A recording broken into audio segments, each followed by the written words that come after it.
रजीम change के मरकजी किरदारों, ये बताओ कि तुम्हारे पास मेरे कप्तान ने शौकत अजीज को भेजा और कहा कि देखो मुल्क इसका मुतहम्मिल नहीं हो सकता, मईशत तबाह हो जाएगी।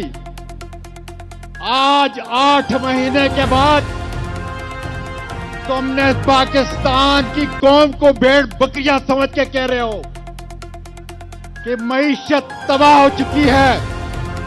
बताओ किसने तबाह की? और ये भी बता दो कि नेब के कानून को किसने खत्म किया? वो जिसने अपने असासों में बड़ा इजाफा किया और इंसानी हुकूक, पाकिस्तान की अवाम के हुकूक को रोंदा, पैरों के नीचे रोंदा। तारीख उसकी तरफ भी देख रही है, तारीख लिख रही है कि उसने मुल्क से क्या किया, क्या उसने इस मुल्क का फायदा कराया, नुकसान कराया, ये सारा तारीख लिख रही है। हमारे दुश्मन उसका एक जनरल पांडे, वो आर्मी चीफ बनता है, उसके टोटल असासे 26-29 लाख रुपए है। इस कौम को बता के जाओ तुम्हारे असासे कितने हैं, कहां से लाए हैं। मैं पाकिस्तान का शहरी हूं, तुमसे पूछ रहा हूं और पूछता रहूंगा उस वक्त तक जब तक मुझे जवाब नहीं मिलता।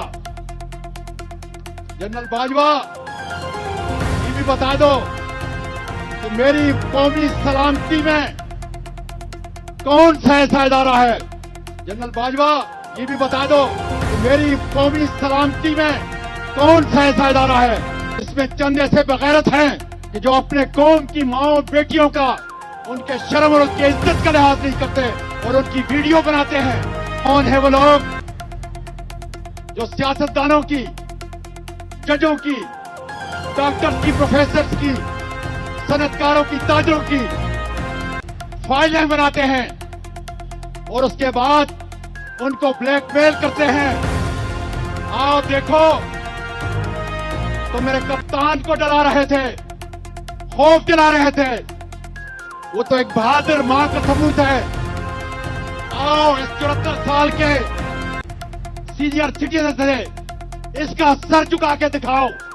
तुम्हारे मुकाबले में इंशाअल्लाह ताला पत्थर की तरह खड़ा होगा। आपने बयान दिया कि अब आपने सियासत से किनारा कशी कर ली है, तो हजूर मैं और आजम सवाती साहब शलवार पहन लें या भी नीचे ही रखनी है?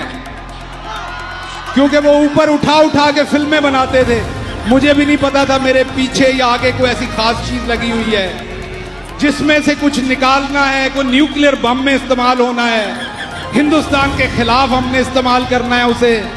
तो मुझे नहीं पता था किसी ऐसे स्पेयर पार्ट का जो मेरे पास था, जिसको इतनी बारीक बीनी से देख के फिल्माया गया। भाई हम शहीद होने के शौक के लिए आए हैं, हम मौत से नहीं डरते, हमें आज़ादी चाहिए और इस आज़ादी के लिए चाहे मेरे बच्चों की जान भी चली जाए कोई बड़ी बात नहीं है। पाकिस्तान के लिए हम हर किस्म की कुर्बानी देने को तैयार हैं और मेरी चलते हैं। अमीरों के लिए, खद्दारों के लिए, चोरों के लिए एक अलग निजाम, मुहिब्बुल वतन के लिए एक अलग निजाम। मुहिब्बुल वतन को मर के साबित करना पड़ता है कि मेरी जान को खतरा था। मुहिब्बुल वतन को अपने जख्म दिखा के साबित करना पड़ता है कि मुझे चोट, मुझे गोलियां लगी हैं। और यहाँ पे अपनी एक रिपोर्ट दिखाकर, अपने खानदान के मुलाजिम डॉक्टर से रिपोर्ट बनवाकर, वो दिखाकर, वो भी क्लासिफाई कर दी है, क्लासिफाई छुपा ली है। 50 रुपए के फॉर्म पे यहाँ पे आके मर गए, किसी ने नहीं पूछा। ये नून लीग वाले और इनके जो राणा सनाउल्लाह जैसे लोग हैं, मफरूर किस्म के लोग जो माल्टाउन में इंशाल्लाह ताला इनको सजा होगी। ये कैसी बातें कर रहे हैं? पंजाब हुकूमत ये इमरान खान की अपनी हुकूमत है और ये अमानत है हमारे पास। जब इमरान खान साहब कहेंगे असम्बली तोड़ने का, मैं आधा मिनट भी देर नहीं करूँगा इंशाल्लाह ताला। कि इससे आपको सीधा और साफ मैसेज क्या दें? अपना वजीर आजम चुनना हमारा हक है। हमने इतनी मेहनत और इतने सालों के बाद हमने अपने बंदे, अपने मर्जी के बंदे को वजीर आजम बनाया था। रातों रात आप उसको बदलने वाले होते कौन है? हमारे वोट का हक हमसे चोरी करने वाले कौन हो? हमने वोट इमरान खान के नाम पे दिया था, ये लोटे कौन हो हमारा वोट बेचने वाले? आप कौन हो हमारी हुकूमत चेंज करने वाले?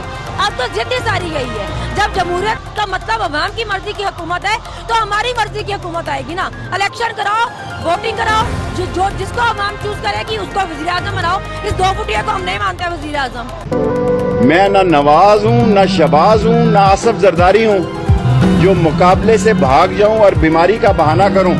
मैं मरूंगा तो ये कफन उठा के देखेंगे कि मर गया या जिंदा है। मैं नस्ली हूं और असली हूं। कल इमरान खान इख्तिदार में आए तो मेरी कोई मुझ पे जिम्मेदारी नहीं पड़ती, लेकिन जब जिद्दोजहद का वक्त हो, जब आजमाइश का वक्त हो, तो असली और नस्ली इमरान खान के साथ। 6 साल दौर में कोई जनरल बाजवा अच्छे कारनामे आपको याद हो जो उन्होंने किए हो? कल कर रहे हैं जो स्टिक दे रहे हैं। हाँ जी, अच्छे कारनामे। जाते जाते एक का इमरान खान ने ऐसा चेहरा दिखाया ना कि हमें गद्दारों की शक्ल कभी भूलेगी तो नहीं। हमें पता है कि कौन कौन गद्दारी में शामिल है और गद्दार का साथ देने वाला भी गद्दार ही कहलाया जाता है, वो मुहिब्बे वतन नहीं कहलाया जाता। जितने भी है ना गद्दार, हमें उन सब का पता चाहिए। इस मुल्क की तारीख इस चीज की गवाही देगी कि इमरान खान अपने मुल्क के लिए आखिरी गेंद तक लड़ता रहा, आखिरी गेंद तक, आखिरी वक्त तक अपने मुल्क के लिए खड़ा रहा था। अब नहीं, उसका 2 फुट तो नहीं है ना, ये तो आप ज्यादा कर रही है ना, ये तो ऐसा तो ना करे ना। इतना सही है, बस डिग्गी में छुप जाता है, कितना बड़ा होगा। तो डिग्गी में छुपने से कभी छोटा हो जाता है। आप आएंगे डिग्गी में पूरे? हाँ, मैं आ जाऊंगा। आप पटवारी आप आई जाएंगे। आप अपने लीडर को जाने के लिए कहीं भी छुप जाएंगे, फिक्स हो जाएंगे आपके। वो केला नहीं लगता, हम भी ऐसे ही जाते हैं। सफर डिग्गी में करना शुरू कर देंगे। आप कहेंगे आशीर्वाद साहब सफर डिग्गी में करो, सीधे छोड़ो, गाड़ी की डिग्गी में सफर क्या करो। तो डिग्गी में सफर करना कोई गुनाह है? हाँ, आपका लीडर करता, आपके लिए नहीं है। नहीं तो आज तक बचपन में कभी आप डिग्गी में नहीं बैठी? हम ऐसे करते नहीं, डिग्गियों में छुपना पड़े। ऐसा नहीं है हमारे काम।